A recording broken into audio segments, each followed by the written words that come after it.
Bueno, aquí tenemos otra jornada de la serie del ciclo de conversatorios que se ha empezado. Hoy este conversatorio va a tener la presencia de dos rectores de las Escuelas Normales Superiores de Antioquia. Recordemos que este espacio es para un espacio de reflexión, para abrir como la reflexión a toda la comunidad educativa pues, y universitaria, para pensar el lugar de las facultades y de las escuelas normales como instituciones formadoras de maestros en las propuestas de sabios. Ya se han hecho varias versiones, pues, o varias jornadas. Esta es una que ya tiene como invitados a dos rectores, como lo dije. Uno de ellos es el profesor Carlos Adiel Henao Pulgarín. Él es rector de la Escuela Normal Superior de Medellín. Su formación es como licenciado en Administración Educativa de la Universidad San Buenaventura, especialista en orientación sexual e informática y telemática, y magíster en Educación de la Universidad de Antioquia. Actualmente también es presidente de la Asociación Nacional de Escuelas Normales Superiores, de ASONEM. Y también nos acompaña el profesor Jaime Alberto Campolarte. Él es rector de la Escuela Normal Superior Santa Teresita de Sopetrán. Su formación es muy amplia, es técnico en sistemas, ingeniero de sonido y productor musical, administración de empresas, licenciado en tecnología e informática, y tiene una maestría en administración en instituciones educativas. Entonces les damos la bienvenida. Se excusa por motivos de salud el doctor Juan Diego Restrepo, subsecretario de Calidad, que hoy no nos puede acompañar y se excusa. Bueno, la metodología de hoy será 20 minutos de cada uno de nuestros invitados, donde presentarán como su reflexión alrededor del tema del conversatorio, y después vamos a empezar a abrir la conversación. Quienes estén interesados dejan sus preguntas, comentarios en el chat, y también si quieren que hacerlo oralmente, pues levantan la mano y el equipo pues, de apoyo les habilitará el micrófono para que puedan contarnos como su postura, su reflexión o también sus preguntas. Bueno, entonces comenzamos. Si quiere, profesor Carlos Adiel, tiene la palabra. Muchas gracias, Diana. Un cordial saludo para todos los asistentes, mi colega Jaime de Sopetrán y toda la comunidad sopetraneña. Pues, un saludo muy especial y bueno, en general a las escuelas normales que nos acompañan, a los miembros de las facultades de educación que hoy quieren participar o están dispuestos pues a estar con nosotros este rato o esta mañana.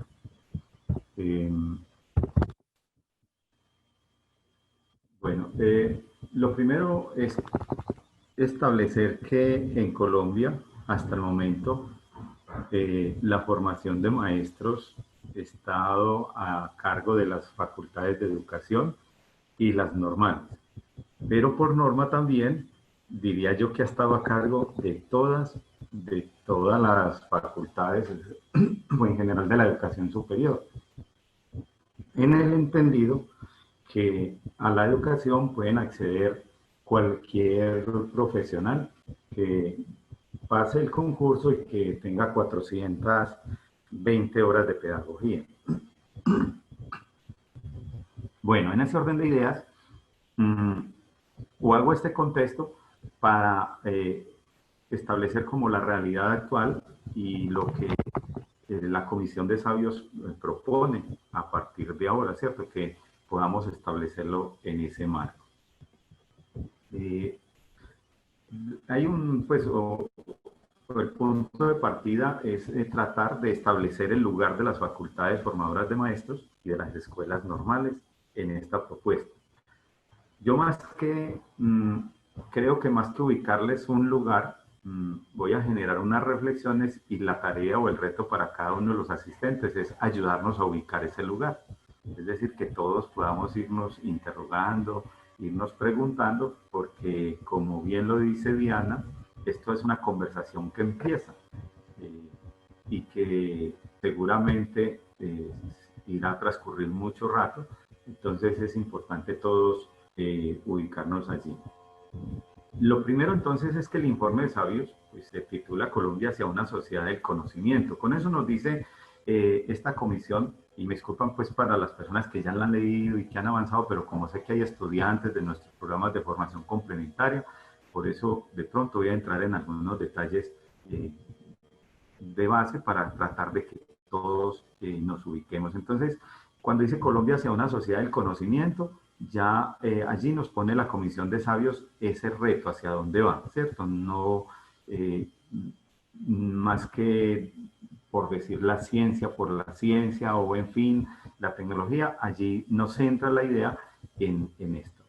En general, hay 4 tópicos que ellos establecen: la educación, la ciencia, la tecnología y la innovación. ¿Listo? Y en esos tópicos, en términos generales, entonces se enmarca la propuesta pues de formar a Colombia como sociedad del conocimiento. Voy entonces a tocar algunos aspectos explícitos, de los cuales resalto algunos textos, con el ánimo, pues vuelvo y digo, de que todos vamos encontrando, vamos figurándonos qué se plantea allí. En este orden de ideas, el desarrollo de las habilidades socioemocionales como objetivo central del sistema educativo es una apuesta que se va a encontrar en la misión. Es decir, ya no va a estar en las matemáticas el ojo central ni en la comunicación en general, sino en las habilidades socioemocionales, ¿listo? Como objetivo central del sistema educativo. Allí ya hay un punto también para decir, entonces, ¿en qué se va a formar el maestro? ¿Qué rasgos? Un nuevo rasgo que aparece para el maestro. La misión propone una plataforma que financie los programas, dice, para entrenar maestros. Entonces allí aparece un concepto, vuelve y nos llega una idea de que puede pensarse en el entrenamiento de los maestros, en las habilidades socioemocionales, en las competencias ciudadanas y en la educación en memoria histórica, digamos, como esos tópicos. Esto no es gratuito, dado que Colombia pues viene de toda una historia de violencia, y esta comisión considera que es a través de estos ejes temáticos como se puede construir o reconstruir el tejido social, seres humanos más dispuestos o más hábiles, más competentes, también podríamos decir, para vivir en una sociedad en paz. En ese orden de ideas, entonces también plantea la comisión, hace una primera convocatoria a las escuelas normales y a las instituciones educativas con licenciatura. No habla directamente allí de las facultades de educación en este primer momento, pero sí de las instituciones educativas con licenciatura, para que se formen los educadores en programas de cualificación y que se incorporen este tipo de competencias y saberes. Desde esta comisión entonces se logra distinguir algo que las normales hemos venido reflexionando también hace rato, y es quién debe ser el maestro de maestros. Normalmente pues el foco en el sistema de formación de maestros está así en general en el maestro, pero no en el maestro formador de maestros. Ellos entonces hacen una apuesta también por esa formación de los maestros de maestros, y esa apuesta la sacan de las facultades, la sacan de las escuelas normales y proponen la creación de un instituto que llaman Instituto Superior de la Investigación en Educación y Alta Formación de Maestros. El título como tal, entonces ya ahí vendría la pregunta. ¿Qué será eso de un instituto superior de investigación. Cuando uno dice que algo es superior es porque hay algo también inferior. Puede ser que hayan unos institutos inferiores, qué sé yo, en educación, pero entonces aquí se busca un instituto superior de investigación. En educación, esa investigación en educación y en formación de maestros. O sea, que ahí es donde de pronto la misión entiende, diría uno, concluye, que en Colombia no hay una formación o no hay una investigación superior en educación y en alta formación de maestros. Ahí entra otro concepto, que cuando hay una alta es porque también hay una baja o una intermedia. Quedaría la pregunta, bueno, y entonces la formación de maestros en este momento, ¿dónde está? ¿Cierto? La misión dice que este instituto va apuntando en esa alta formación de maestros. Ese instituto tiene una función primordial y es, o está basada, muy basado, lo vamos a ver en toda la propuesta, en la investigación en educación. Eso como el punto central, ¿cierto? Que irradiar la investigación en educación. Y dice que los egresados de ese instituto serían multiplicadores de la más estrecha relación entre investigación, innovación, fortalecimiento de redes y formación. Es decir, saldrían de este instituto una especie de enviados que entran a irradiar todo este saber en los diferentes contextos. Dentro de la propuesta, pues, de la misión emblemática Educar con calidad para el crecimiento, la equidad y el desarrollo humano, que es, digamos, una parte de la propuesta, ellos proponen o se propone la reforma del sistema de formación de maestros. Proponer la reforma del sistema de formación de maestros, como planteamos ahorita, sí básicamente ha estado en manos de las facultades y las escuelas normales y los programas de formación, digamos, formación continua. Aquí hago una precisión, me disculpan, vuelvo y digo, los que conocen del tema, con el ánimo de que todos entremos. En Colombia podemos distinguir como tres elementos en la formación de los maestros. Uno es la formación inicial. La formación inicial está entendida como esa etapa de la educación formal donde a una persona opta por ser maestro e ingresa a un programa formal que le da un título para que pueda ejercer la docencia. Y ese en este momento es el de normalista superior y el de licenciado. Eso se llamaría la formación inicial. Estaría la formación posgraduada, que ya eso es a nivel de especialización, maestrías, posgrados, postdoctorados, doctorados y postdoctorados en educación. Está a cargo netamente de las universidades y con la tendencia que sean las universidades acreditadas en alta calidad. Y el sistema o la formación continua del maestro, que está compuesta por todos los cursos que llamamos de capacitación o actualización en servicio, que ofrecen las mismas secretarías de educación, diferentes organismos y las mismas facultades y escuelas normales. Entonces, reformar el sistema de formación de maestros implica tocar todos esos elementos y de alguna manera, entonces, pensar qué papel jugarían los comités, no los mencionan allí, los comités territoriales de capacitación, por ejemplo. Y bueno, lógico, hoy nos centramos en cómo en ese sistema, en esa reforma, qué quedaría o en dónde quedarían las escuelas normales.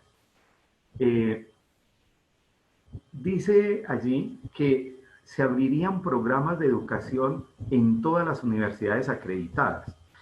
Ahí hay un asunto que deja entrever y es que las universidades no acreditadas no podrían ofrecer programas de educación.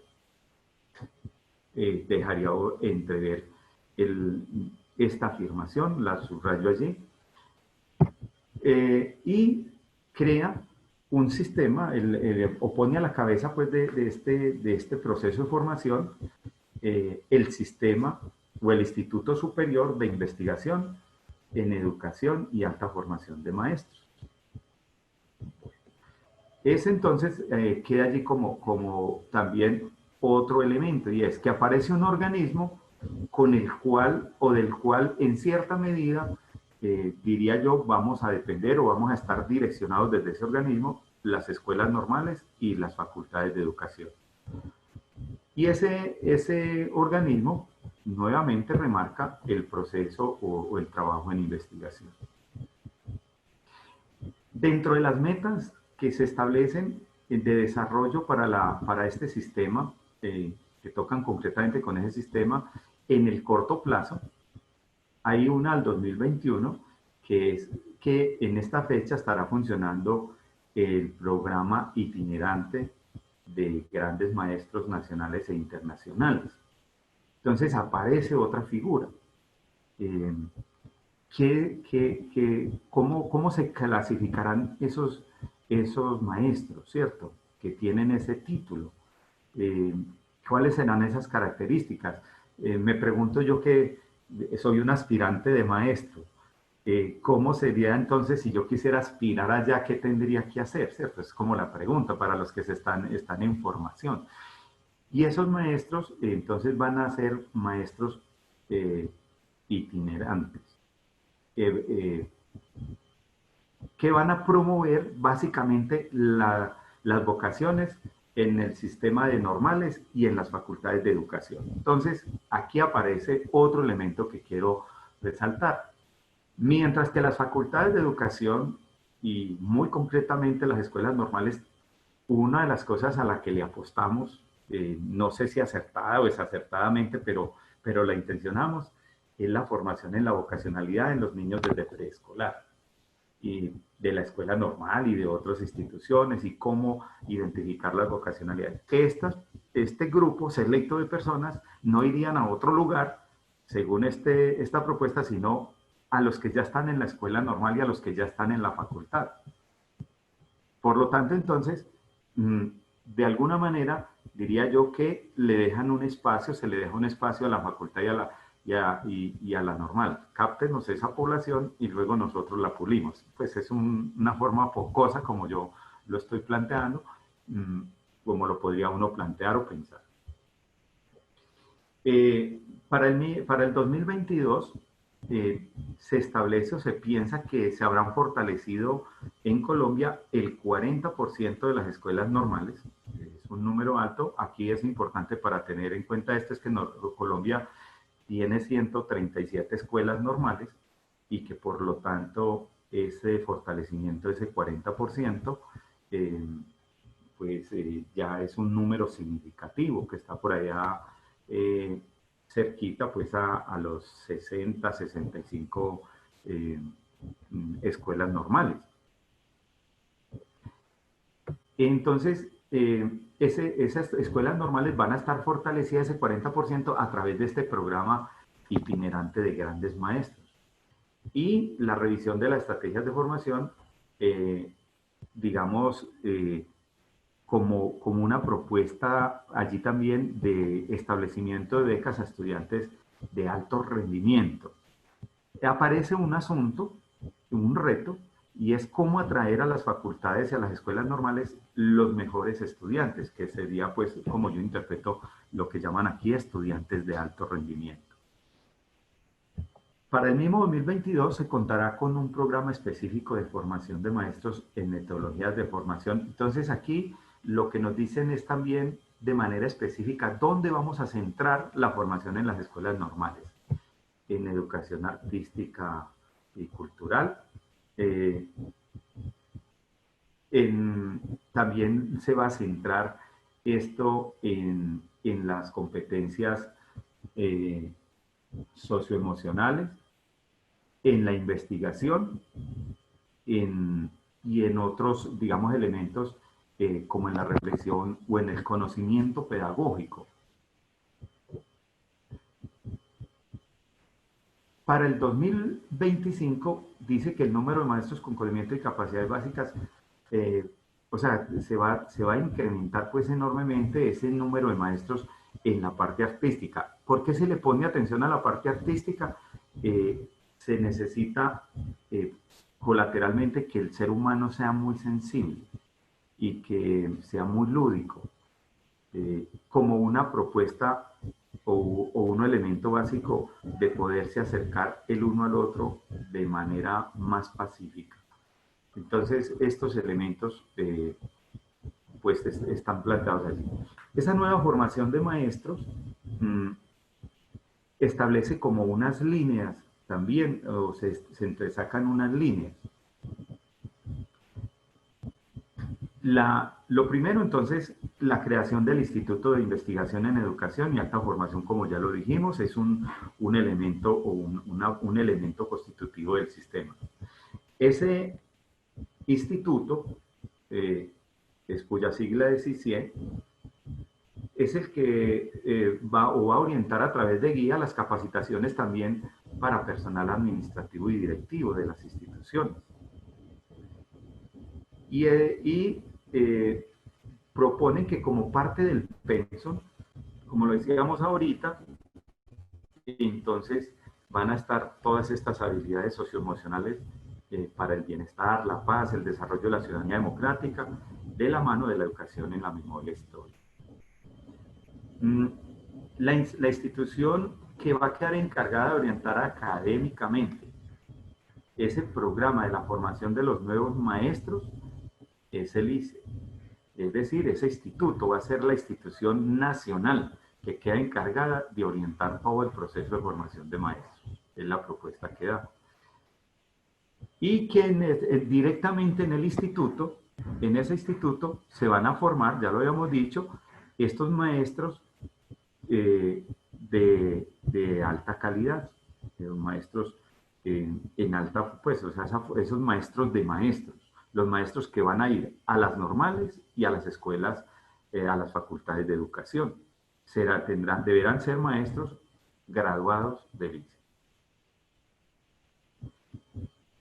Igualmente, este instituto, ahí también es importante pues como mirar el nombre de lo que en Colombia hemos conocido como un instituto, va a ser como el organismo encargado de ofrecer los programas de posgrado, siguiendo las modalidades, dice, descritas en la Ley 115 y el Decreto 1232. Todos esos profesionales que salgan de allí deben de tener las características de ser investigadores y pedagogos. Y por lo tanto, tendrán pues personas que van a tener experiencia netamente en las escuelas normales y con las necesidades de, pues o sea, con las regiones, con lo que hay en el contexto y demás. Hay una propuesta directa de fortalecimiento de las escuelas normales y se propone esas escuelas, ese fortalecimiento de las escuelas normales. Aquí no encontré en el texto, puede ser que me faltó pues más, no he encontrado pues así como tan explícito como con las escuelas normales, que haya una propuesta de fortalecimiento de las facultades de educación. Queda pues un interrogante, puede ser que se consideren que las universidades las tienen suficientemente fortalecidas o que implica pues otra mirada, qué sé yo, pero bueno, está una propuesta de fortalecimiento de las escuelas normales de manera explícita. Lo uno entonces es fortalecer la red de escuelas normales que existen en Colombia, que ya dije están conformados por 137. Para entender de pronto este punto, este elemento,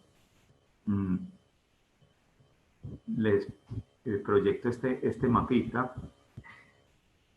Me confirma Diana si se observa el mapita en la pantalla. Este mapa vemos que es la parte de Sudamérica y por lo tanto está ubicado Colombia en esa esquina superior y hay una cantidad de iconitos azules que son las escuelas normales de Colombia. ¿Cómo están en Colombia? Entonces vemos una por allá solita abajo en Leticia, otra arriba que es la de Oribia, en La Guajira, unas cuanticas hacia el oriente y el cúmulo de esas 137 escuelas normales asentadas en lo que son el macizo, la parte de las cordilleras y en fin, de arriba abajo. Esto nos dice entonces cómo está Colombia en la formación de maestros, la distribución que tiene Colombia en la formación de maestros actualmente. Entonces, cuando dicen vamos a fortalecer la red de escuelas normales, ubicada espacialmente, es eso. Entonces viene la pregunta, ¿y qué pasará con esos territorios vacíos, cierto? Eh, Quisiera yo, no lo tengo, no lo tuve, cómo sería el mapa de las facultades de educación, ahí, y para poder entender también como este asunto, porque me parece que como todo tiene lugar en un tiempo y en un espacio, entonces eso también nos da una idea central de cómo estamos en ese espacio. Bueno, esto simplemente para entonces entender qué es cuando dicen vamos a fortalecer esa red de escuelas normales, eh, y nos aparece una propuesta de crear eh, nuevas escuelas normales, ¿cierto? Eso entonces, ¿cuándo, dónde y cómo sería esa creación de esas escuelas normales? ¿Cuáles serían esos criterios? Habría que construir esos criterios para esa creación de escuelas normales. Y en ese también hay un elemento que sale que es la creación de redes subregionales de centros de innovación en educación. Establece el texto que funcionarían muy con las casas de la cultura. Ponen como ejemplo a MOA en Medellín. Y que estarían muy en los lugares donde están las escuelas normales, esos centros de innovación, ¿cierto? Entonces, allí hay otro sello y por eso les proyectaba el mapita y es, bueno, si van a estar donde están las escuelas normales, habría que pensar esa redistribución de las escuelas normales en el territorio colombiano, porque si no, nuevamente, las escuelas normales coinciden con la Colombia de alto desarrollo, digámoslo así, y los terrenos más, o la, digamos, parte del territorio menos favorecido, igualmente tiene menos escuelas normales, pero si allí donde están las escuelas normales llevamos estos centros de innovación, entonces, ¿qué puede seguir pasando? Es una pregunta también a tener.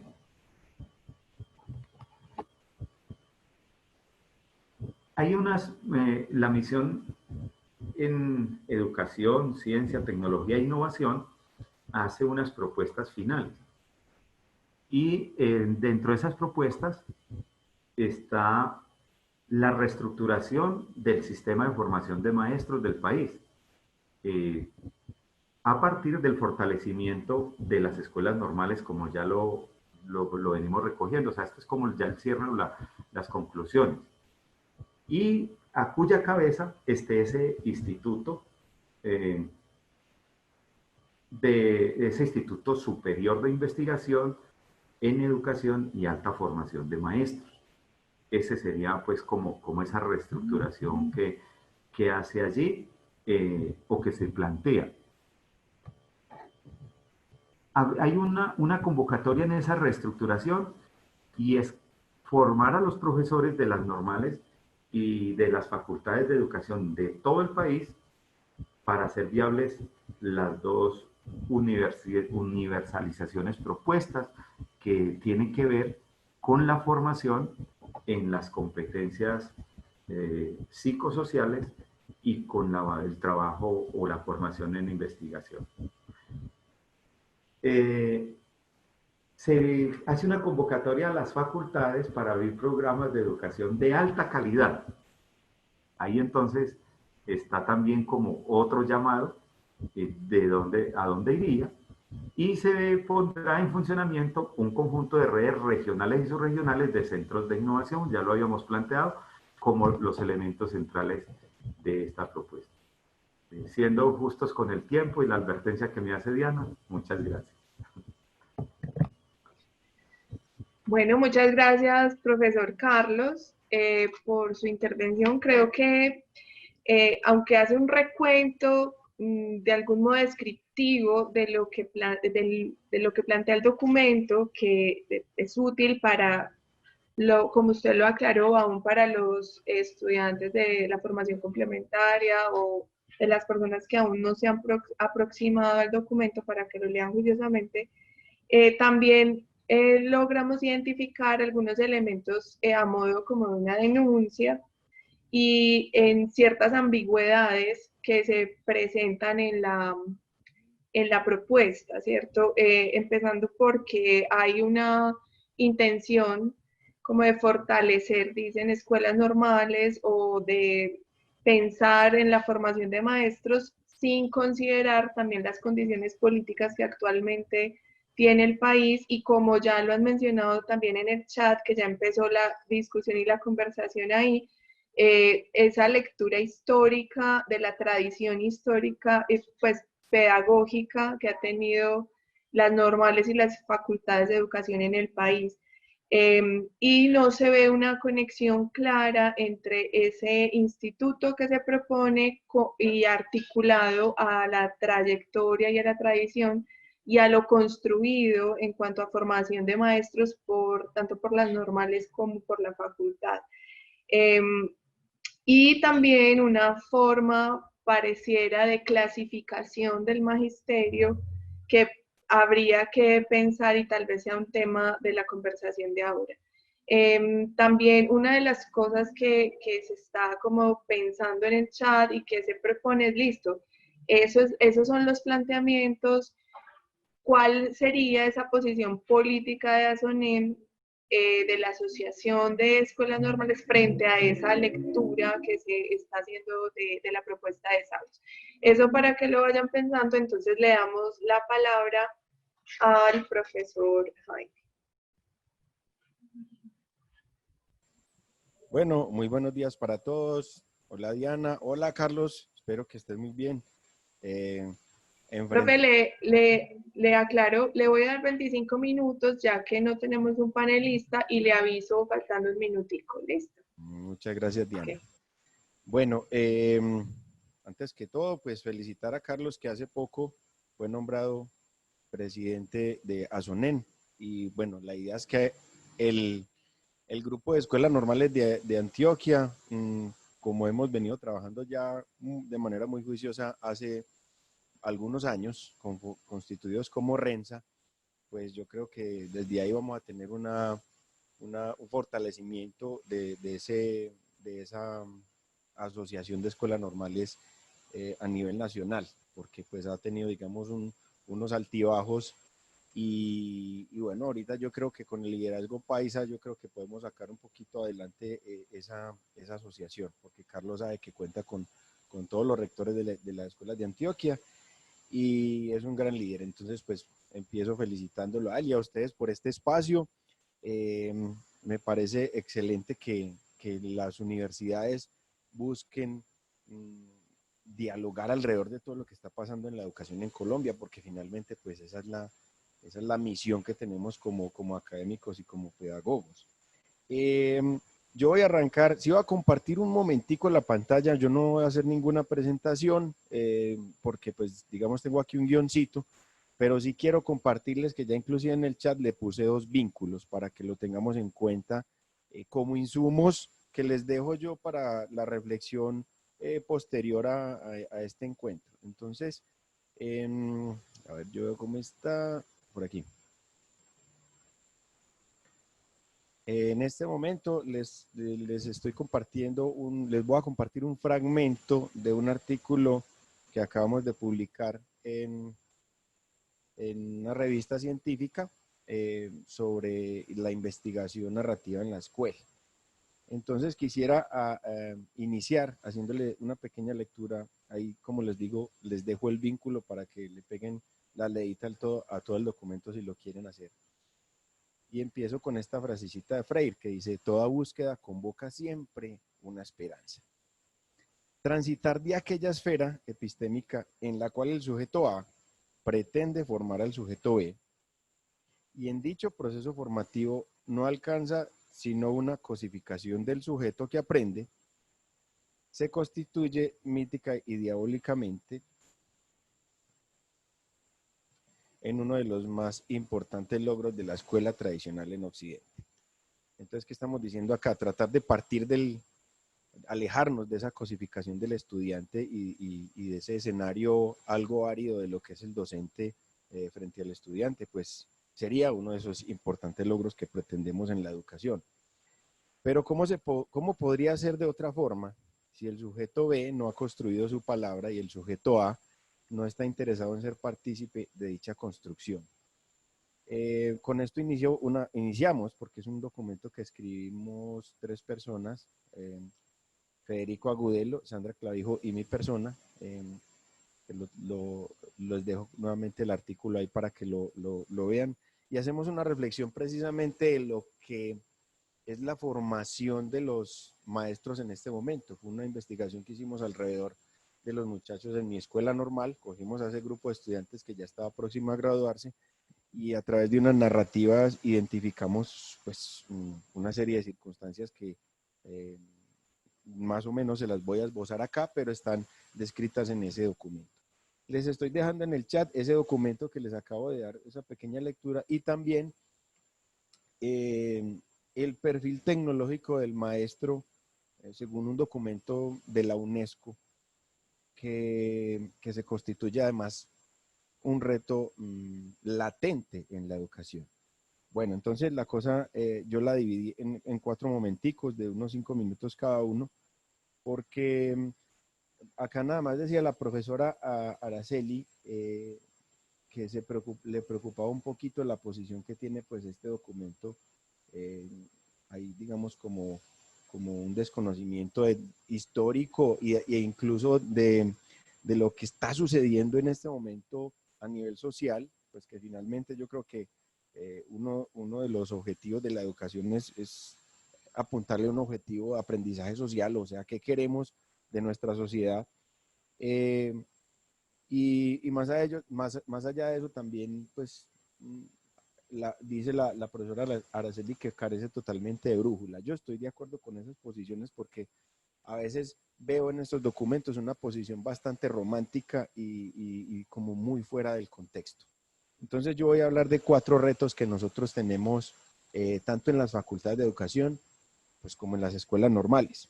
Y son retos, digamos que planteo a partir de lo que se ha observado de unos años para acá. Incluso si hoy hiciéramos un diagnóstico, creo que encontraríamos las siguientes falencias. Entonces tenemos un reto que tiene que ver desde las directivas y desde ese organismo directivo de las facultades y de las mismas escuelas normales superiores.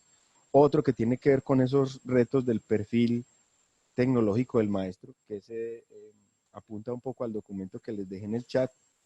Otro de las habilidades didácticas y pedagógicas del docente.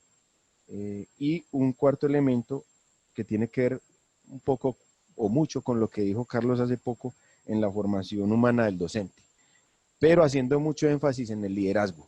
Entonces empecemos. El primero son ese reto de las directivas. En el contexto de las escuelas normales superiores y en general en todos los colegios encontramos que hay docentes que llevan, digamos, una cantidad de años y en un momento determinado de su historia deciden convertirse en coordinadores o deciden convertirse en rectores. Si nosotros hacemos una evaluación de las habilidades administrativas de los rectores, encontraríamos que por lo menos el 90% o más tienen un desconocimiento profundo de lo que es administrar. Entendemos que la administración pues es una carrera, digamos, aparte de la licenciatura, tendrá algunos elementos humanos que empiezan a encontrarse, pero los rectores en las escuelas normales tienen que trascender de ese perfil del capataz de la finca que, rector, se me dañó la chapita, rector, necesitamos un televisor, rector, y el administradorcito que maneja los fondos, a manejar personal, a ser el psicólogo, a hacer a veces las veces de juez, a veces ser fiscal. Y toda esa formación que tiene un administrador, pues la debería de tener un rector. De hecho, en la mesa de formación departamental, yo hago parte de la misma, planteé que uno de los retos que tiene Antioquia para la formación docente es formar a los rectores en administración de empresas, porque, como digo, son eventualmente docentes que terminan siendo rectores. Y en ese orden de ideas, cuando no hay unas habilidades administrativas, de ahí para abajo la casa empieza como a tambalear un poquito. En las facultades hay, digamos, un panorama un poco distinto porque ya el asunto administrativo, ese capataz de finca, como lo acabo de mencionar, ya de alguna manera está resuelto porque pues los que están en la administración de la facultad pues se dedican exclusivamente a la academia. Y esa es la gran falla que tenemos en las escuelas normales, que tenemos rectores que en su gran mayoría, bueno, y hablemos también de las instituciones públicas, tenemos rectores que se alejan mucho de la academia y no sé, voy a hacer decirlo pues como coloquialmente, no se empeliculan con la pedagogía, no se empeliculan con su PEI, no se empeliculan con las metodologías. E incluso sabemos que algunas facultades pasa lo mismo, que terminan siendo los directivos de las facultades y los directivos de las escuelas normales unas especies de divas, que son unas personas que están encarando la institución, pero no se meten en esos procesos pedagógicos. Entonces encontramos que la falta de liderazgo pedagógico de los directivos pues hace que mucho de lo que encontramos, por ejemplo, de una manera tan romántica en este documento, no se aterrice en las facultades o no se aterrice en las escuelas normales superiores. Entonces, ahí encontramos directivos completamente descontextualizados de lo que tiene que ser o el ideal que sería formar a un docente. Entonces, hasta ahí esa primera parte. Tenemos unos retos desde las directivas. Y cierro con esta frase. Normalmente una organización es un reflejo o es una amplificación de lo que es ese directivo docente. Así, el directivo docente es desordenado, la institución va a ser desordenada. El directivo docente es perezoso, todos van a ser perezosos. Pero si un directivo docente es líder, va a formar el liderazgo a sus docentes y así a sus estudiantes. Si un directivo docente tiene la capacidad de diálogo y de resolver problemas y de hacer comunidad, pues eso se va a reflejar en las instituciones. Así que uno de esos retos también sería que nuestras secretarías de educación o los rectores de las universidades elijan un personal muy idóneo y muy amante de la educación. Obviamente yo sé que en la Universidad de Antioquia todos los que están en las facultades dirigiendo son amantes y llevan años y eso es una ventaja, pero en las escuelas normales sufrimos mucho porque a veces son temas tan politiqueros que terminan unos patos ahí manejando una vaina que ni entienden. Entonces, ese es el primer reto que planteo yo. El segundo va desde ese perfil profesional que nos toca formar en las escuelas normales y en las facultades a nuestros maestros. Y ahí lo divido en dos. Voy a partir en este primero, que es como el perfil tecnológico. Se hace absolutamente necesario que nuestros maestros, casi que todos tengan dentro de la licenciatura que están haciendo, una mini licenciatura en tecnología informática, que inclusive, tristemente, es de las licenciaturas que ha tendido a desaparecer, ya por las tendencias que tiene, por ejemplo, Medellín con Ruta N y todas esas alianzas que se hacen a nivel tecnológico. Los licenciados en tecnología informática son una especie en extinción. Incluso podríamos también decir de los licenciados en educación especial, que me parece triste que tengamos tan poquitas licenciaturas en educación especial. Hace poco tuvimos un foro de inclusión departamental y les digo pues que era triste porque cada municipio salía a hablar de lo que era la inclusión y mejor dicho, eso parecía un reinado de belleza. Todo el mundo decía, no, pues la maravilla está mal, pero la realidad es otra. Todos tratando de exaltar las cosas que se hacen a nivel de inclusión en el municipio, pero la realidad es completamente absurda y contraria a lo que se está exponiendo ahí. Entonces, vuelvo al tema. Los docentes tienen que tener una formación tecnológica tremenda. No voy digamos, a extenderme en el cuento porque la formación tecnológica, digamos, incluye muchos temas y ese es un reto muy grande porque a nosotros nos toca formar docentes que tengan habilidades que incluso a veces en nuestros pensum no estamos considerando. Y que, por ejemplo, ahora la pandemia sacó a la luz un montón de falencias que tienen nuestros docentes, nuestros directivos a la hora de tratar de manejar estas tecnologías de la comunicación a nivel virtual. Incluso se vio la incapacidad del trabajo análogo, porque cuando hacíamos una caracterización de nuestra población, veíamos que teníamos estudiantes que no tenían, vivían en tugurios y que no tienen absolutamente nada, ni siquiera un celular flechita, o si mucho un celular que llamamos flechita, hasta estudiantes que tenían su conectividad, computador, tablet, todo lo que quiera, impresora para realizar las actividades. O sea que tan simple decirle al docente, bueno, aquí tenemos que aplicar el diseño universal del aprendizaje en el medio de la pandemia. ¿Cómo vas a hacer para enseñarles a unos chicos en este contexto tan amplio? Y las instituciones se veían, incluso las escuelas normales, embaladas a ver cómo es que le vamos a enseñar a los muchachos. He estado asesorando a algunas instituciones pues que aún después de estar 6 meses encerrados todavía no saben qué hacer. Se va a acabar la pandemia y los muchachos están perdidos. Entonces, en el documento que les dejo de la UNESCO, se plantea un perfil ideal de lo que tiene que ser esos estándares que tiene que cumplir un docente en lo tecnológico, y ahí yo veo una falencia tremenda en las facultades y en las escuelas normales sobre todo. Porque como la gran mayoría de las escuelas normales somos instituciones públicas, dependemos de muchos recursos del Estado, entonces no tenemos, primero, una plataforma tecnológica buena para poder formar a nuestros futuros docentes en habilidades tecnológicas para dinamizar la clase, para dinamizar el espacio de clase. Y eso aunado a lo siguiente que tiene que ver con la didáctica y lo pedagógico. Y por otro lado nos llegan docentes a las escuelas normales, nosotros tenemos en nuestro pensum, no sé, herramientas TIC para la educación, cualquier semestre o cada escuela normal o incluso facultad determinará cómo va a manejar esas habilidades tecnológicas. Pero en las escuelas normales nos llegan docentes que no necesariamente lo manejan muy bien, entonces no necesariamente lo enseñan muy bien. Y ahí venimos a plantear otra problemática, y es el perfil del docente que le enseña al docente. Necesitamos gente muy tesa porque tiene que saber prácticamente de todo. Tercer reto, esas habilidades didácticas y pedagógicas. Hoy, el día de hoy, maestros de 25 años, 30 años enseñando, no entienden la diferencia entre didáctica y pedagogía.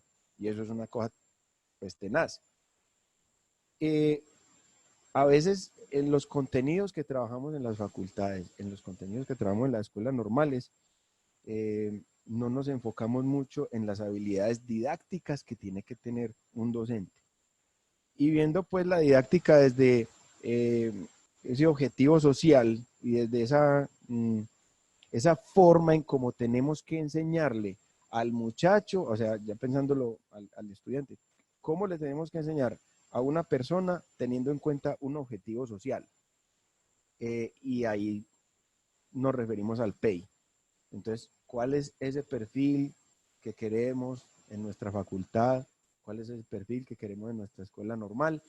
Y si lo que se está haciendo en clase a nivel didáctico, si apunta a ese perfil. Si estamos tratando de formar algo y estamos generando los métodos necesarios para que eso se dé. Entonces esa didáctica también está vinculada a la organización escolar, y ahí vuelvo y caigo al punto 1.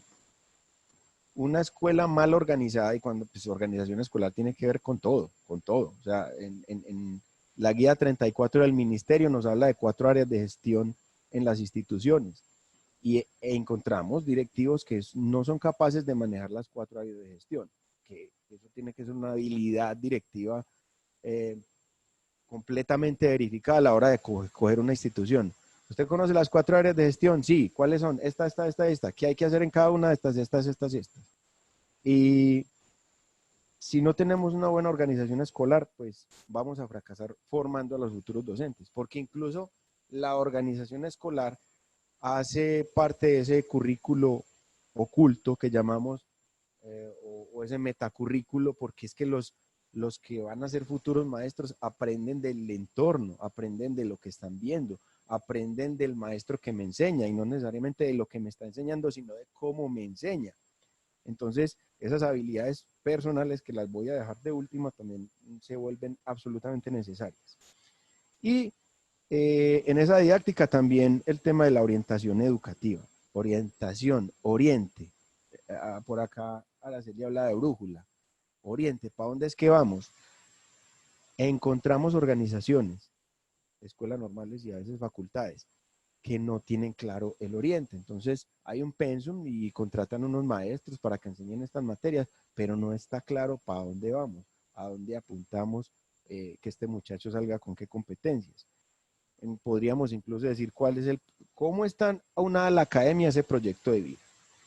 Bueno, en lo pedagógico voy a leer literalmente lo que encontramos como una de tantas definiciones de pedagogía, que es una ciencia social enfocada a la investigación y a la reflexión de las teorías educativas en todas las etapas de la vida, no en una sola.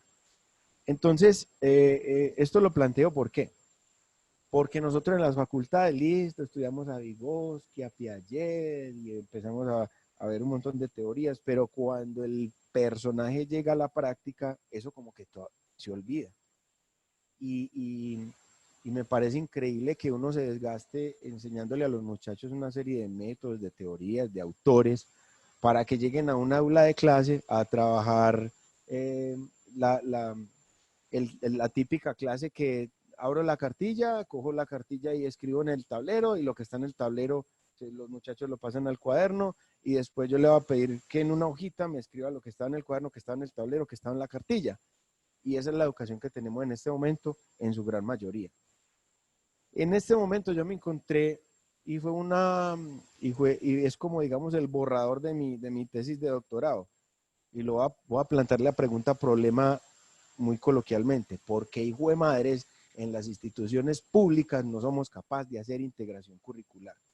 Usted va a un colegio privado e encuentra fácilmente la integración curricular, pero son contados en las manos los colegios públicos que logran hacer articulación entre materias, articulación entre docentes, transversalización de áreas. Eso parece casi imposible en lo público, y uno puede empezar a analizar unos factores, digamos, así escuetamente, sin ninguna investigación. Pero es preocupante porque ese también es unos retos. La fragmentación del conocimiento, la fragmentación, tanta materia dispersa, hace que el conocimiento deje de ser significativo para el estudiante. Recordando que el aprendizaje significativo es tomar lo que yo ya sé, partir de ese conocimiento y con el nuevo conocimiento generar otro nuevo conocimiento. Entonces, esa es otra cosa tremenda que vemos en las facultades. A veces, como los profesores son de cátedra y entonces llegan, dan su clase y se van, no se articulan con los demás docentes, no hay un trabajo integral. A mí me parece, por ejemplo, muy relevante lo que hace el CEIPA, que ellos trabajan núcleos problemáticos interdisciplinarios. Entonces no trabajan por materias ni trabajan en esa fragmentación del conocimiento, sino que trabajan por proyectos, y ven a la hora de sacar un proyecto adelante cuáles son las materias que se articulan para hacerlo. Y eso es lo que es la vida. Es decir, cuando nosotros nos ponen una tarea en mi lugar de trabajo, yo tengo que articular diferentes conocimientos para poder dar un resultado. Entonces ese es otro reto tremendo que tenemos, y es lograr la articulación de nuestras mallas curriculares de manera efectiva y que no sigan fragmentadas. Por último, encontramos o pongo como un reto, pues, es que ya lo mencionaba Carlos, la formación humana de nuestros docentes. Y lo digo porque uno se encuentra en este momento y pues, hombre, uno parte de lo que hay. Los docentes de ahora, hombre, tienen estos aspectos negativos. Esperemos que estas nuevas generaciones no los tengan. Y un problema que yo veo gigante es que sí o sí un docente tiene que ser líder en la comunidad en la que está. Los docentes que llegan así como que no saben cómo hablar, que hablan pasito, que no participan, que no generan ideas, que no son núcleo social en el entorno en el que están, tristemente no le van a servir a ese documento idealista pues que estamos estudiando, pero tristemente no le van a servir a la sociedad en la que están inmersos. La formación humana del docente tiene que ser tan fuerte que salgan líderes, no podemos decir innatos, porque finalmente pueden llegar personas por su trasegar humano con algunas dificultades para ser líderes. Pero esa formación se tiene que dar y tiene que ser un capítulo grande en nuestros pensum. Y les voy a hacer un paralelo. Una vez nos visitaron unos estudiantes de licenciatura a la escuela normal y se encontraron los estudiantes de la escuela normal con los de la licenciatura. Y les pusimos un grupo de muchachos ahí a ver qué pasaba. Los muchachos de la licenciatura eran como así, como asustados, como que no sabían qué hacer con esos niños, mientras que los de la escuela normal ahí mismo hicieron rondas, hicieron juegos y venga y no sé qué, y cómo te llamas y no sé qué, y entonces los de la licenciatura como que dijeron, uy, ¿aquí qué pasó? Estos muchachos en 2 segundos ya formaron actividades sin tener que sentarse a planear ni nada de eso. A eso me refiero yo. O docentes que están en una vereda, son monodocentes, y como la escuelita en la vereda es aquella que forma comunidad, entonces en la escuelita llegan los libros, en la escuelita está el internet, en la escuelita, pero el docente no es líder en la comunidad, no sabe cómo manejar la comunidad, pues ahí vamos a encontrar un grave problema. Entonces ese es otro elemento que tenemos como reto en la educación actual. Y con esto termino. Muchas gracias. Bueno, muchas gracias, profesor Jaime, por su intervención. Bueno, haciendo un recuento que nos guíe como a abrir la conversación y los micrófonos, que ya hay muchas personas que quieren participar.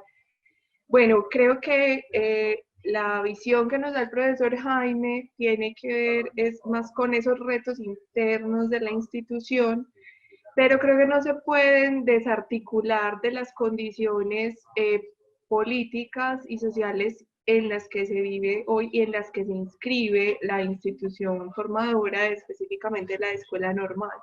Algo que señalaban y que hacían una réplica en el chat y me parece muy importante es la poca autonomía que en este momento tienen las escuelas normales para organizar administrativamente también su equipo de profesores y tener esa autonomía para también tomar decisiones pedagógicas, curriculares, no solo internas, y buscar a ver cómo resolverlo, sino aún, por ejemplo, decisiones de nombramientos que, que les permita elegir esos maestros que tienen perfiles de formadores, ¿cierto? Entonces vemos que no hay unas condiciones políticas que a las, tanto especialmente a las normales, les den cierta autonomía que les ayuden a ellas mismas ser unas instituciones que toman de la delantera en las decisiones pedagógicas, didácticas y educativas en general. Y ahí vemos entonces la sospecha con la que leemos esa propuesta de un instituto de altos estudios, por ejemplo. Sabemos que no es una novedad proponer un instituto históricamente. En otros momentos en la historia del país se han propuesto institutos, pero también creo que no se enfrenta o no se plantea de frente la realidad social y política de las instituciones formadoras de maestros, considerando que se habla de un sistema de formación de maestros que en realidad no existe en nuestro país. Digamos que hay unas instancias también burocráticas, pero no un sistema de formación articulado, y eso no es un tema también que se aborde o se problematice directamente en el documento, lo cual entonces hace que se vean con sospecha y con ciertas ambigüedades esas relaciones. Efectivamente, algo que es muy recurrente en el documento y lo han señalado los dos conversadores, y es que se reclama un nuevo maestro, una transformación en el rol, pero algo que ha sido reiterado aún también en las intervenciones de los chats es pues, de qué maestro están hablando, saben qué maestro se está formando, y considerando además que en nuestro país cualquier profesional puede ejercer la profesión docente, tanto en el sector privado como en el sector público, ¿cierto? Como lo señaló. Entonces, ¿qué significa hablar de un maestro y responsabilizar a las instituciones como facultades y escuelas normales de la formación de un maestro cuando en el sistema educativo no necesariamente llegan solo maestros formados en normales y en facultades? Bueno, eso entre muchos otros temas, y está pendiente entonces volver sobre la pregunta inicial. Entonces, ¿cuál es la posición de las normales frente a esas propuestas? ¿Cierto? ¿Cuál sería entonces el lugar alternativo o también como la respuesta que se hace ante esas propuestas que se presentan en el documento? Si quieren, antes de devolver la palabra a los invitados, creo que sería importante abrir como un espacio de diálogo con los asistentes. La profesora Araceli de Tesanos nos acompaña. Ella ha sido una académica que ha aportado mucho a lo que es la tradición pedagógica en nuestro país y a pensar la formación de maestros.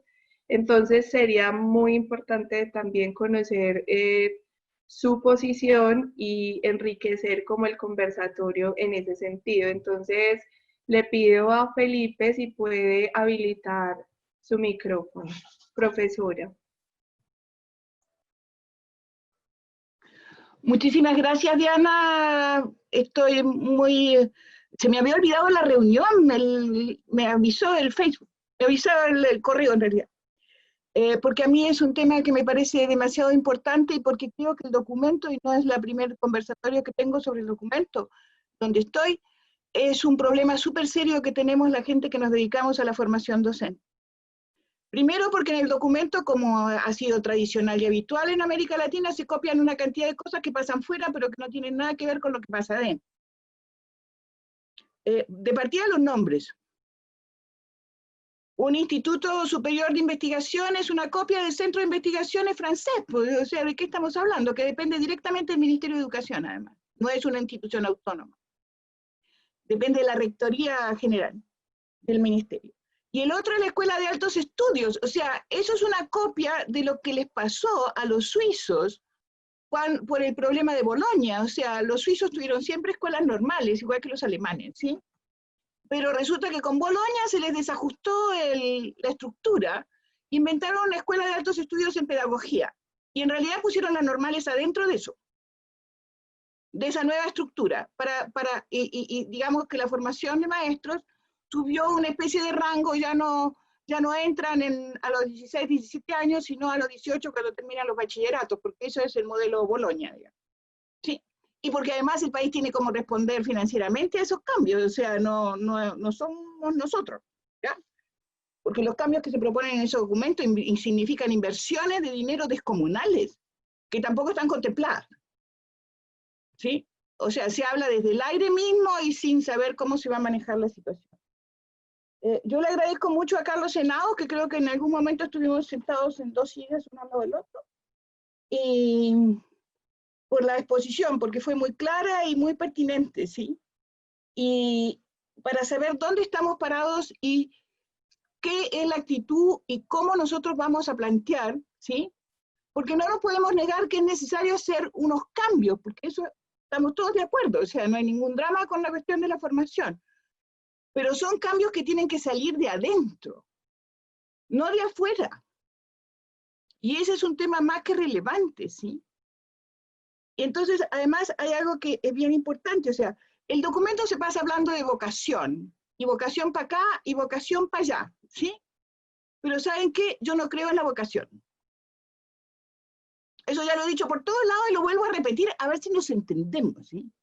Yo no necesité a nadie que me llamara para ser maestro.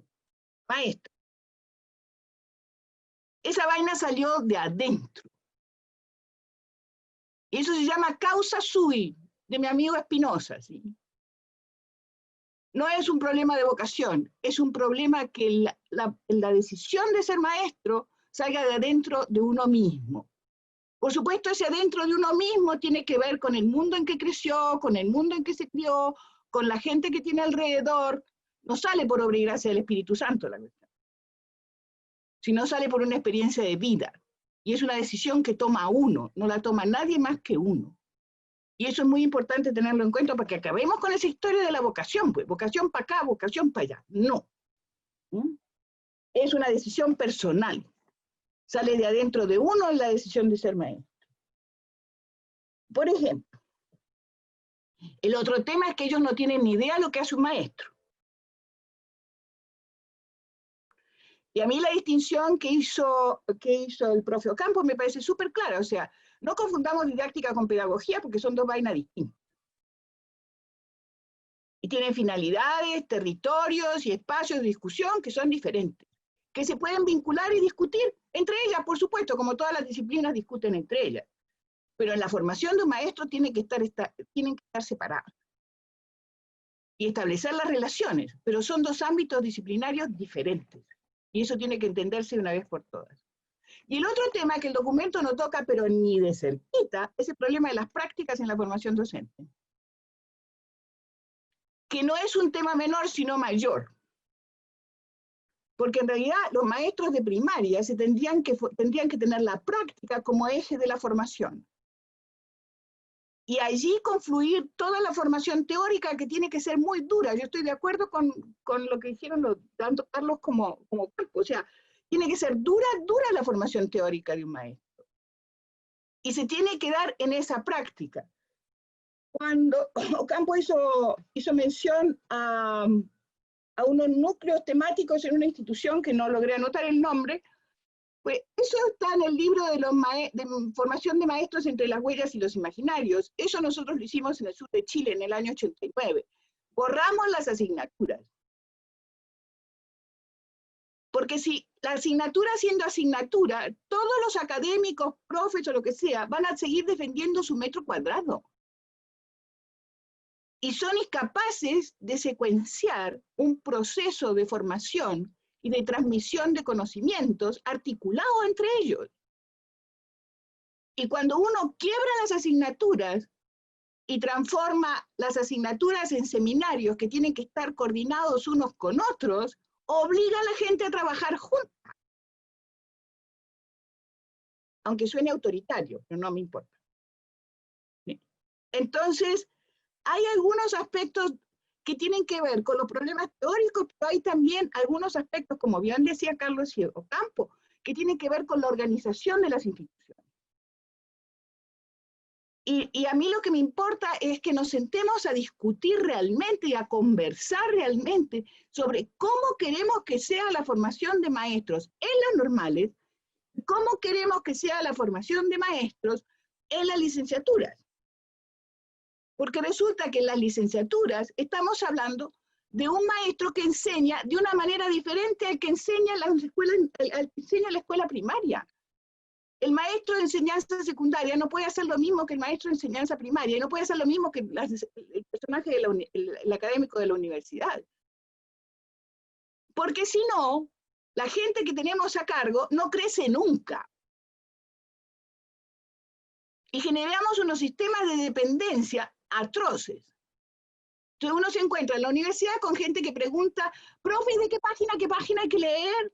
No, tiene que saber solo de qué página tiene que leer. No se lo tiene que decir el académico. Y eso es porque la escuela no hizo lo que tenía que hacer y el liceo tampoco hizo lo que tenía que hacer, el bachillerato, ¿sí? La enseñanza secundaria. Y además, el otro tema que a mí me parece importante es que, ¿por qué no dejamos a Herbert un ratito en stand-by, ¿sí? Y nos damos cuenta que tiene que existir una relación en el proceso de las licenciaturas, ¿sí? Que vincule la lógica de las disciplinas con las lógicas de la apropiación del conocimiento. Y de eso se trata lo que un profesor de enseñanza secundaria tiene que saber para generar los procesos de transmisión que tiene que generar. en cada una de las asignaturas, o los núcleos de asignaturas, que sería como santo y bueno que lo hicieran. Pero ahí hay temas que son bien complejos de resolver, porque los currículum que han hecho eso, como el currículum australiano, no ha resuelto bien esa relación, y el currículum francés está en medio del tira y afloja de ese proceso, ¿sí? Entonces, estoy hablando del bachillerato, ¿sí? Entonces, es muy importante mirar qué pasa en esos lados con esas articulaciones, ¿sí? Porque entonces se excluyen asignaturas, se reintegran otra vez, se sacan para acá, se llevan para allá, y al final no se sabe muy bien qué está pasando. ¿Mm? Yo estuve en un conversatorio sobre ciencias sociales ayer o antes de ayer, y ahí pasan cosas interesantes, entonces hay que mirar qué está pasando, en Colombia, no en otro lado. Entonces yo creo que es muy importante mirar qué nos está pasando a nosotros mismos con eso. Y decirle a los señores de la comisión, no sé cuánto, de los sabios, no sé cuánto, sí, que el día que ellos me expliquen cómo se enseña a leer y escribir y logren que 30 muchachitos aprendan a leer y escribir, me conversan sobre la formación de maestros, ¿sí? Mientras tanto, la discusión no tiene ningún sentido, porque ellos no saben lo que es, no tienen ni idea.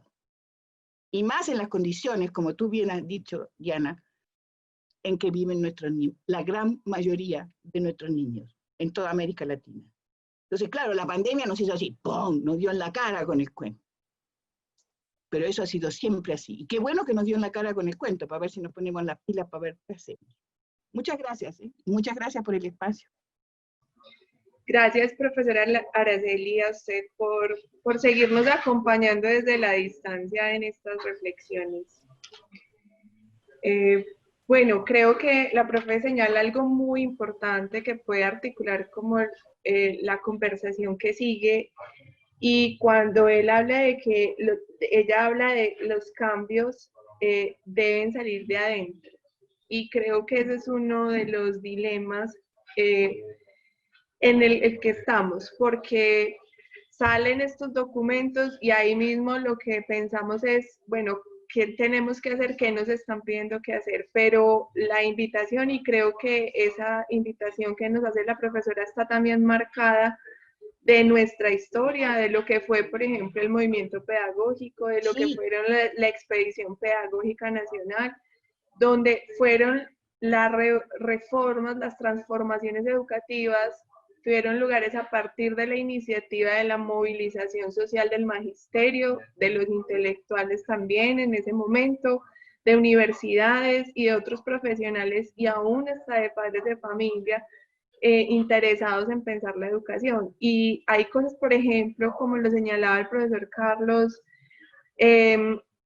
que dicen, hay unos maestros itinerantes, eso ya se había planteado desde el movimiento pedagógico, sí, y se había planteado en la Expedición Pedagógica Nacional, pero fueron iniciativas propias de los maestros, ¿cierto? No fueron unos maestros de otra clase o de otros altos estudios, como lo decía el profesor también Carlos, sino un reconocimiento aún en términos de ver lo que esos maestros valientes habían hecho en lugares donde nadie había llegado, o donde ni siquiera a veces el Estado había hecho una presencia, de lo que hacían los maestros. Aún sabemos en el conflicto armado la memoria de los maestros y lo que ha sido la escuela como un refugio de paz, y aún también de formación para la paz en las comunidades que han enfrentado la violencia de frente, ¿cierto?, en sus niños, con las familias con las que trabajan. Entonces creo que esta invitación es muy interesante, porque es también, como lo anunciaban en el chat varios de ustedes, reconocer en esa tradición cosas que ya hemos incorporado, volver a ellas, y cómo sería entonces pensar otra movilización, considerando también un gremio que en este momento está dividido con 2 estatutos docentes distintos, más los profesionales que ingresan, que no son licenciados, que ingresan al sistema educativo. Entonces, ¿qué significaría pensar en este momento un movimiento pedagógico donde las iniciativas de transformación, tanto internas, institucionales, pedagógicas y didácticas, como lo plantea el profesor Jaime y la profesora Araceli, pero también la política educativa lo pensamos desde ahí, desde de las apuestas particulares de las instituciones, tanto facultades como normales y de todo el gremio docente, ¿cierto? No sé si alguien más quiera, pueden pedir, recuerden que pueden pedir la mano para habilitar el micrófono, o si el profesor Carlos y el profesor Jaime quieren entrar o hacer una réplica frente a estas reflexiones que han surgido. Gracias, Diana. Precisamente me parece interesante en este ejercicio, primero agradeciendo a todos los asistentes los comentarios que han habido en el chat. Efectivamente, primero con el profesor Germán, sus planteamientos, sus comentarios muy válidos, pero me sirve también con él que ha venido de la mano con las escuelas normales, socializar esta experiencia para todos los que nos acompañan, y es lo siguiente. El profesor Germán hace una pregunta y es, ¿cuál es la postura política de ASONEN? Concretamente, ¿cierto? Como, bueno, vamos al grano. Yo en esto diría, más que una postura política, sé que tiene varios visos, pero yo me volvería, como persona pragmática que soy, a lo que hemos vivido, a lo que ya hemos trasegado. Uno es entender que, como haya sido, Colombia ha tenido o ha tenido un éxito en sostener las normales. Sí. Éxito que no han tenido otros países. Yeah. Y que yo diría, desde mi punto de vista como maestro de normal, que yo lo llamo un éxito, lo llamo un triunfo de los mismos maestros y de un trabajo armónico entre escuelas normales, facultades de educación, consagradito, dedicado, mantenido. Que hayamos tenido errores, todos los que se quieran plantear, ¿cierto? Pero las tenemos. Y eso me parece que ya un país tan diverso como Colombia, con tantas opiniones, con tantos altibajos, con tanta violencia, y sin embargo las normales sobreviviendo, 137. Entonces, eso, ¿por qué planteo eso? Porque eso tenemos que leerlo. Yo llegué a las normales en 1997. Y esa historia que he vivido me ha enseñado algunos elementos. Entonces, para dar respuesta a esto, más que una postura es, yo he aprendido en Colombia que no es, me disculpan de pronto porque vuelvo y digo, me prevengo porque sé que hay distintas posturas de pensamiento y eso es lo rico, hay que tomarlo así, tenemos que aprender a vivir que todos pensamos distinto y que esas distintas posturas nos ayudan a crecer. Yo he llegado a la conclusión que en Colombia no se solucionan los problemas ni a tiros, ni tirando piedras en la calle, ni quemando buses. Eso hace mucha bulla, pero no pasa de ahí, a mi manera de ver, como lo he visto. Y las normales son un ejemplo de eso. Las normales no han hecho nada de esas cosas. Pero ¿qué han hecho las normales? Mantenerse en una reflexión con diferentes sectores, en una conversación permanente, en un análisis de lo que está en el contexto, en una riqueza que las normales de Colombia estamos en las regiones, donde normalmente otros programas formativos a ese nivel no llegan, pero también estamos atendiendo realidades muy concretas y desde allí nos hemos mantenido conectados. Entonces, a esa respuesta, precisamente lo que quiero plantear es, este documento que plantean los sabios es un documento que no podemos decir, eso no sirve, porque uno sabe que si un gobierno hizo una inversión y sacó ese documento, eso va para algún lado. Y de alguna manera los sabios plasman en ese documento algún interés de algún lado. Entonces, sí. Por esa razón es que yo planteaba, y efectivamente, pues, decía, hay que conversar con todos, sé que aquí estamos distintos públicos, desde comenzar a leer el documento, entenderlo conceptualmente, conversarlo con diferentes actores y diferentes personalidades en este tipo de eventos. O sea, aquí es un agradecimiento, en este caso, a la Universidad de Antioquia, a nuestra maestra, yo la llamo maestra, ella a ratos dice que fue un tiempo, que ya está más en el campo de la investigación, pero para mí ha sido una maestra, Araceli de Tesanos, que está aquí.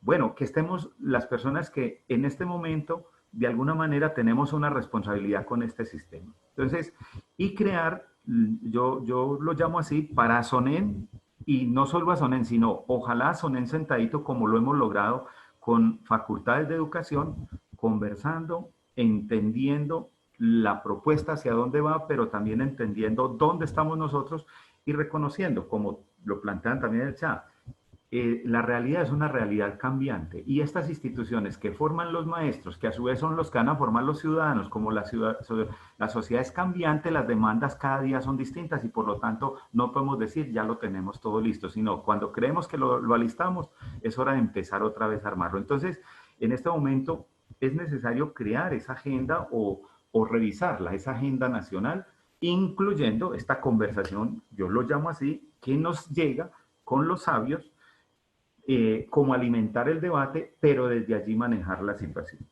Otra experiencia que hemos tenido en las escuelas normales es que realmente las grandes transformaciones de las normales en Colombia y también el fortalecimiento no ha venido tanto desde fuera, sino desde pensarse las instituciones dentro. Y de esto me entienden muy bien los maestros y los directivos que codo a codo se han dado la pelea para pensar su escuela normal los 365 días del año, las 24 horas. Entonces, esa experiencia que ya tenemos, creería yo que no se puede desaprovechar. Entonces, donde yo diría, escuelas normales y facultades de educación con lecciones aprendidas. Y aquí Germán me entiende muy bien, cuando las normales comenzamos el proceso de reestructuración en Colombia, un primer entendimiento que hubo era que las facultades de educación iban a direccionar ese proceso de reestructuración de las normales. Y en el camino pudimos confirmar y constatar que las normales aprendimos de las facultades, pero sí también las facultades deben reconocer cuánto han aprendido de las escuelas normales. Y cuánto hemos crecido juntos. Y cómo nos podemos articular el uno con el otro.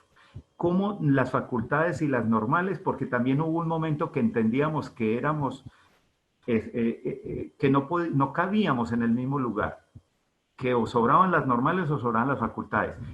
Llegamos a entender que nos complementamos. Llegamos a entender que nos fortalecemos si estamos pensando en esa misma línea. Y yo diría, ese sistema, cuando hablamos del sistema de formación, siempre lo he planteado, tendríamos que fortalecer mucho ese encadenamiento, escuelas normales, facultades de educación.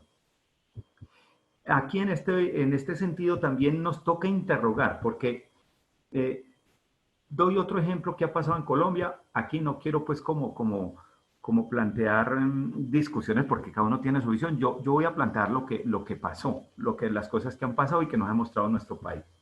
Se hizo un referendo por la paz. Vino todo el problema del sí y el no.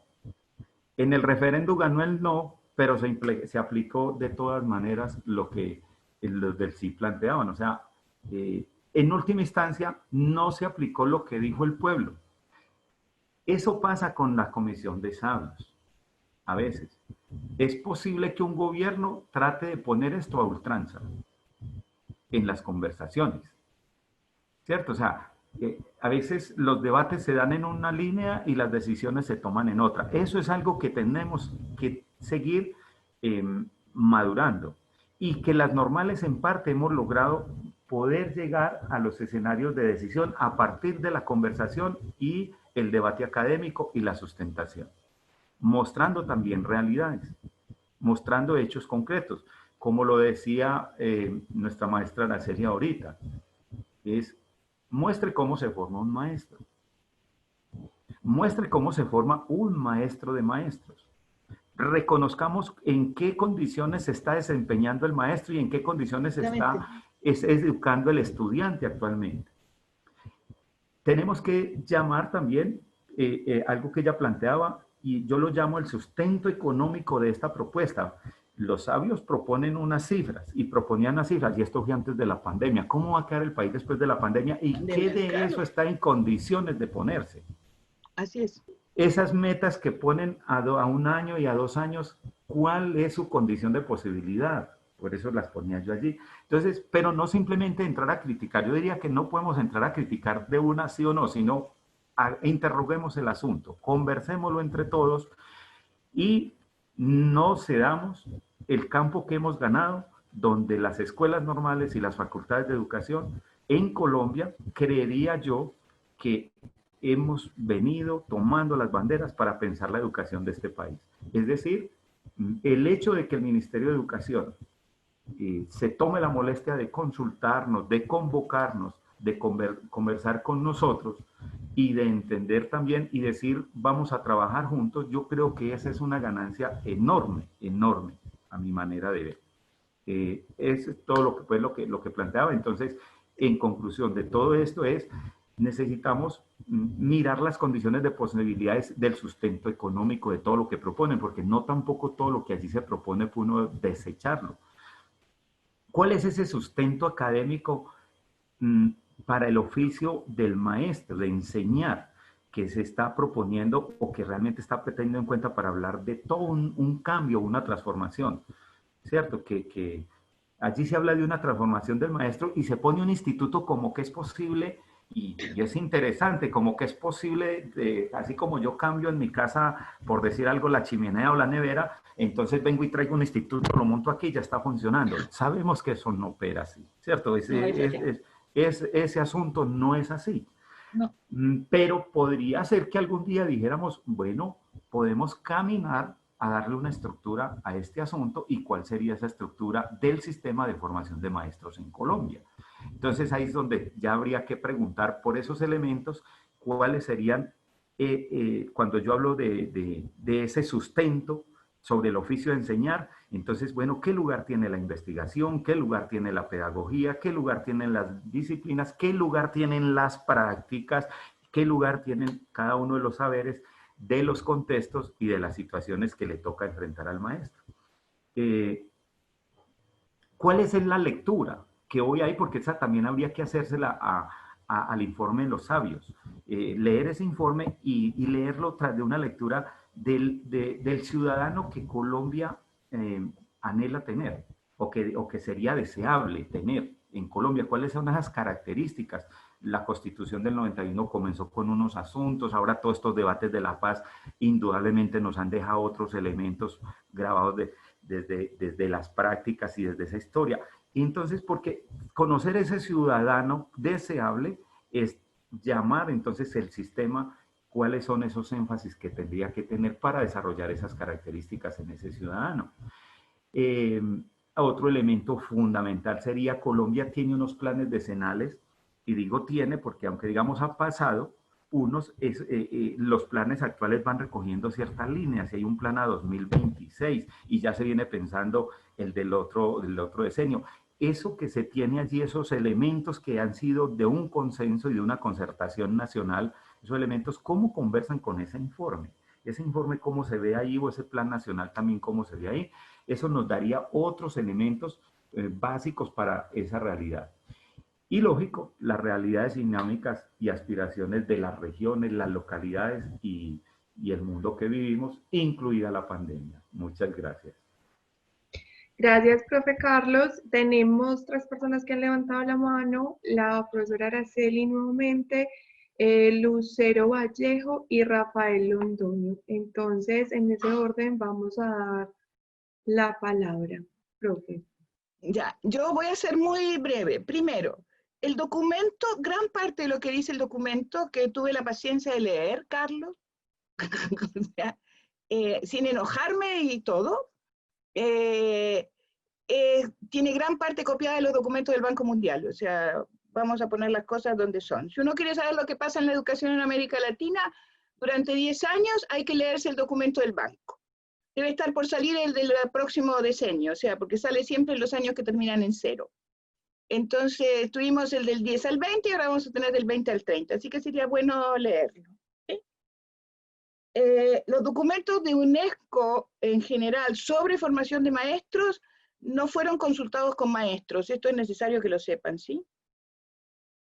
Yo sé cómo funcionó el Task Force porque conozco a la gente que estuvo adentro. Nunca fueron consultados los maestros sobre esos documentos. Fueron consultados los expertos, pero no los maestros. Y eso es muy importante reconocer. El otro tema que me parece muy importante que señala Carlos, la Facultad de Educación y las escuelas normales, desde los inicios del surgimiento de las dos, ¿sí? Han trabajado siempre juntas. Por ejemplo, cuando en la Argentina se funda la Facultad de Ciencias de Educación de la Universidad de La Plata, uno de los fines de esa facultad es formar los maestros de las normales, no solo los profesores de enseñanza secundaria. Y lo mismo pasa en Francia cuando se crea la École Normale Supérieure de hombres y de mujeres, ¿sí? A fines del siglo XIX. Es para formar a los maestros que enseñan en las escuelas normales primarias, que son nuestras escuelas normales. Bueno, ya. Eso es. Y el otro tema que a mí me parece muy importante es que a mí me parece muy extraño que el documento, cuando habla de investigación, no hace ninguna referencia al desarrollo que tuvo la investigación educativa en Colombia y pedagógica. El SIUP no existe. Y en el SIUP se produjeron investigaciones no menores, ¿sí? La gente que trabajó en la historia de la práctica pedagógica, ¿sí? Es otro grupo de investigación poderoso, el grupo Federici. Todos esos es como si en la historia del país no hubieran existido nunca. No tenemos historia en investigación. ¿Quién les dijo? Entonces, y además yo conozco a muchos de los sabios, que ese es mi problema también. Entonces, incluso alguno que ha sido estudiante mío, además. Entonces, peor todavía. Y lo último que quiero decir, ya que Diana mencionó al movimiento pedagógico, yo no quiero dejar de hablar sin hacer mención a Abel Rodríguez hoy,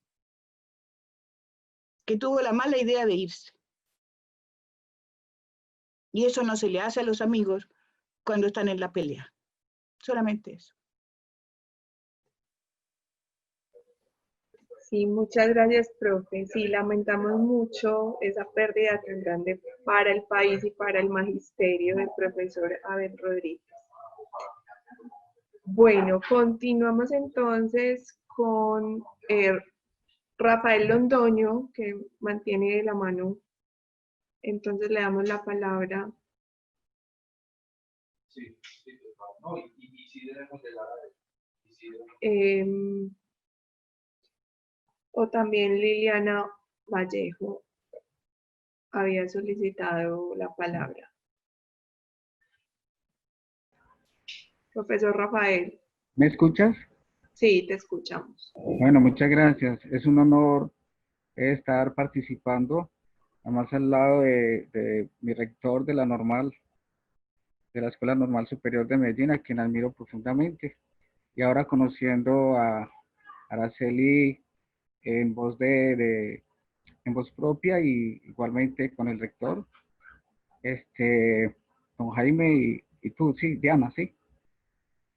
Entonces, fantástico poder dar un pequeño aporte y qué bueno que también invitaran a los genios, a los inteligentes y a los accionistas de valores, o sea, los valores axiológicos de mucha gente que tiene conocimiento y que podrían participar en toda esta playa de unión de conocimientos.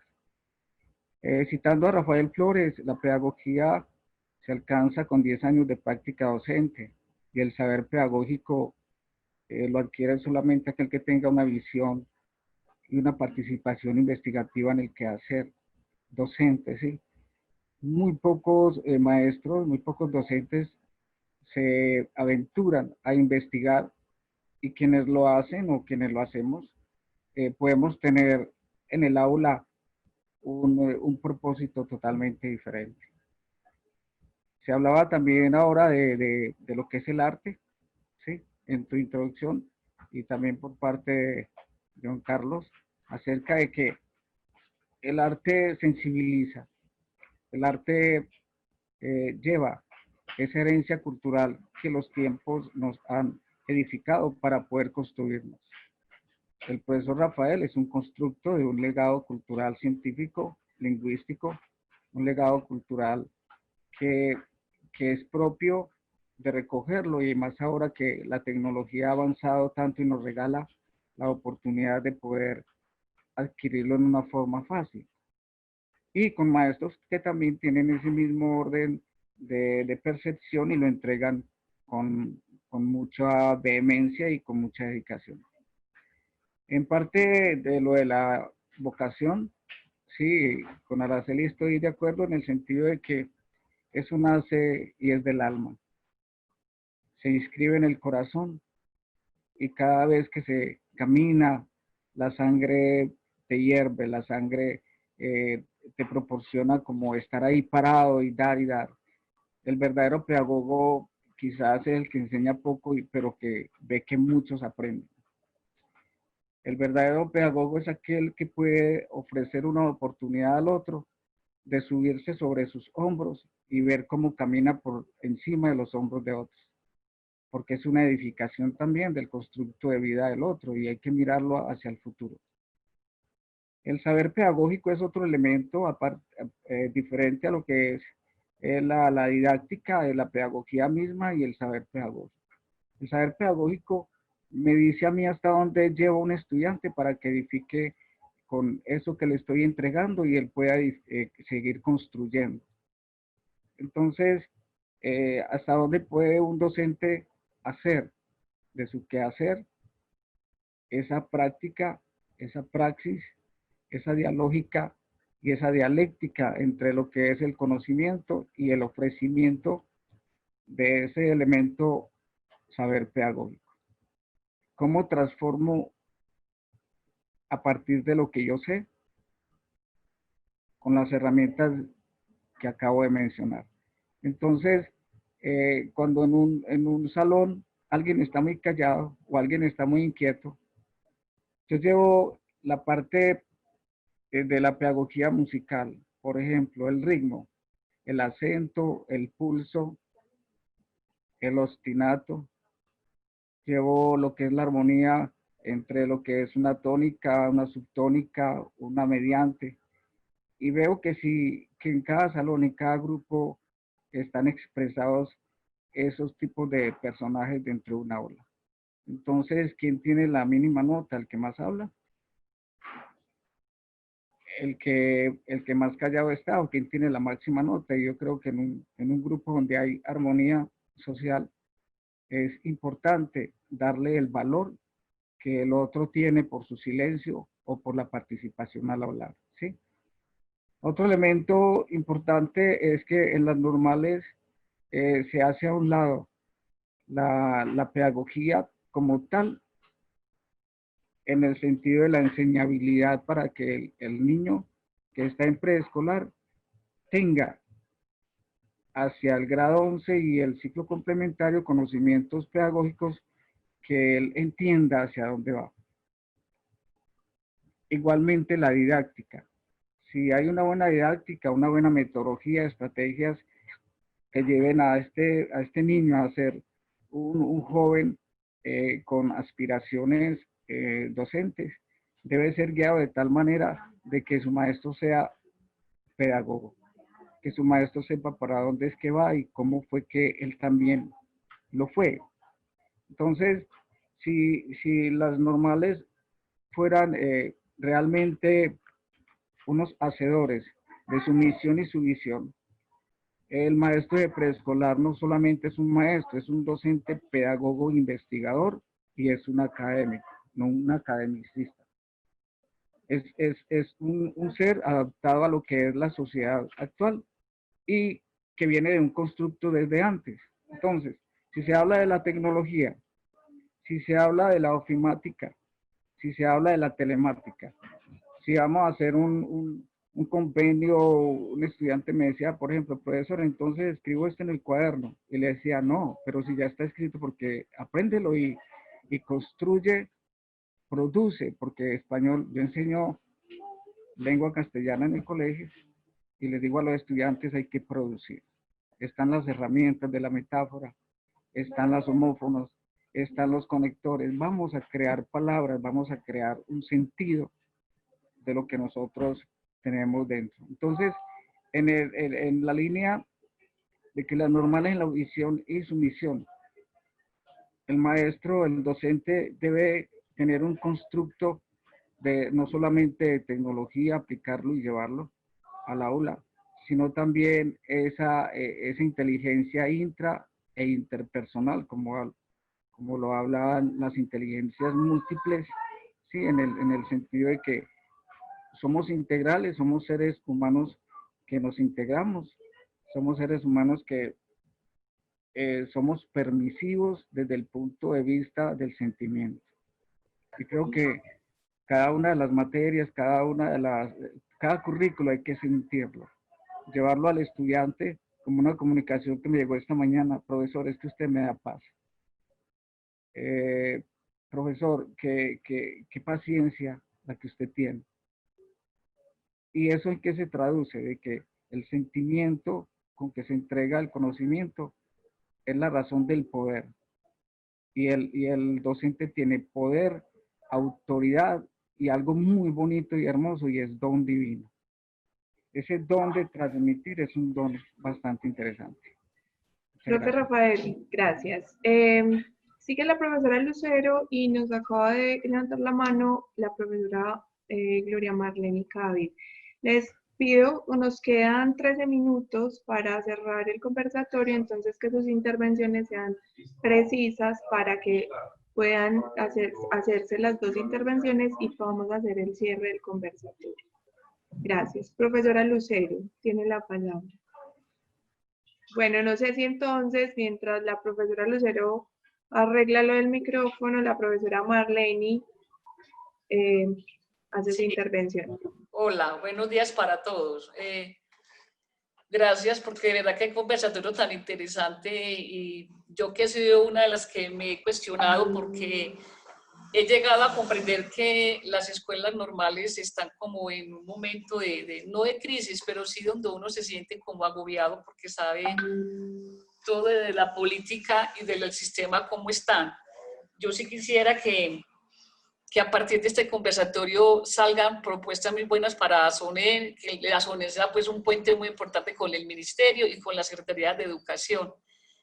Cuando uno alcanza a comprender todo este conversatorio, uno dice, bueno, ¿quiénes son los maestros y directivos que debemos estar en las escuelas normales? Porque lo decía el compañero Jaime, don Carlos, y el compañero que habla ahora, pensamos que el maestro de la normal viene solamente a su aula y cumple una función de dar una clase, pero no hay una trascendencia más allá. Yo pienso que hay que empezar a hacer un conversatorio con docentes de escuelas normales para que ellos puedan resignificar su labor desde la vocacionalidad. Esa sería como mi propuesta.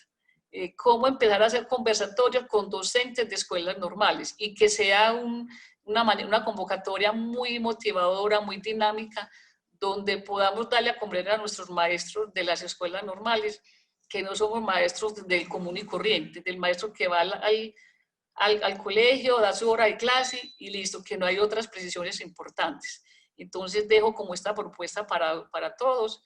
De verdad que sí me interesaría mucho empezar a involucrar en esta dinámica de conversatorios, de reuniones, a los maestros de las escuelas normales. Gracias por permitirme intervenir. Gracias, profe Marlene. No sé si la profe Lucero ya arregló su problema o si quiere, profe, por el chat nos puede compartir como lo que nos quiere aportar al conversatorio. Entonces vamos a aprovechar estos últimos minutos dándole las gracias a los invitados panelistas que nos hicieron esas intervenciones iniciales y nos provocaron la conversación, y a todos los que se han mantenido conectados estas 2 horas y darles pues las gracias. Creo que ha sido un tema que aún está por seguir discutiéndose, pero creo que han salido asuntos muy interesantes.